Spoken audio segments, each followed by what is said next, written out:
அனைவருக்கும் இனிய காலை வணக்கங்க. இந்த காலையில் நான் எந்திரிச்சு ஃபஸ்ட்டு வேலையாக வாசல் தெளிக்கலான்னு போனேங்க. நல்ல நாளில் போனால் கோவை கொடி படர்ந்து சிறப்பாக காய்ச்சிருக்கு. அதில் கொஞ்சம் காயை பறிச்சுக்கிட்டேன். பூவு நல்லா நந்தியாவட்ட பூ நல்லா பூத்துருக்கு ஃப்ரெஷ்ஷாக, அதையும் பறிச்சுக்கிட்டேன்.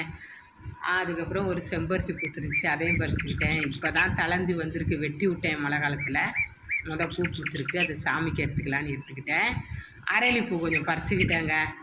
ரோஸ் கலரில் எவ்வளோ அழகாக இருக்குது பார்த்தீங்களா?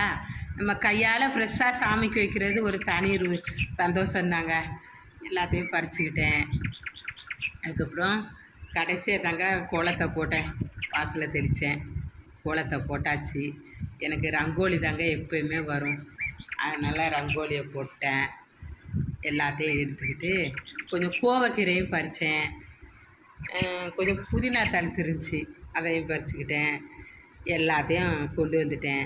ஃப்ரெஷ்ஷாக இன்றைக்கி வீட்டிலையே எல்லாமே ரெடி பண்ணிட்டேங்க. கோவக்காயை பொரிக்க போகிறேன், கோவக்கீரையை பொரிக்க போகிறேன், தேங்காய் பூ போட்டு பூவை சாமிக்கு போட போகிறேன்.